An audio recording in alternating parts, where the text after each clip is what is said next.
and why these kinds of incidents might be happening more often in Russia lately.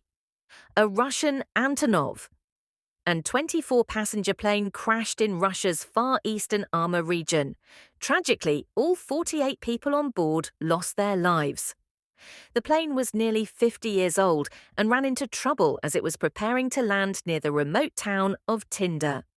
After going missing from radar, rescue crews found the wreckage in a heavily wooded area.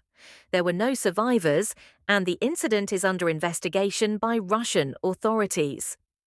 We know many people are asking, why are Russian aviation accidents becoming more frequent? One big factor is ongoing sanctions and trade restrictions imposed by the US and Europe in response to the war in Ukraine. In fact, former President Trump has recently threatened even more severe trade bans and sanctions unless the conflict is resolved soon. What do those sanctions mean for Russian airlines? They block access to spare parts, maintenance, and new aircraft from Western companies like Boeing and Airbus. That leaves Russian airlines using old planes and struggling to maintain them safely. Experts are seriously concerned. Since late 2024, there's been a spike in mechanical failures and emergency landings by Russian airlines.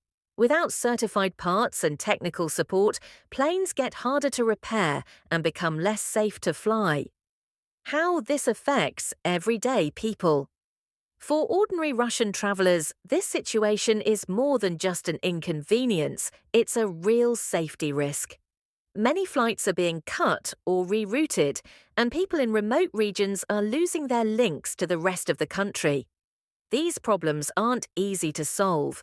Even with ambitious plans to build new planes in Russia, so many critical components still come from the West. Until new solutions are found, which might take years, Russian airlines are forced to keep flying aging, hard-to-maintain planes. Our hearts go out to the families and communities affected by this tragedy.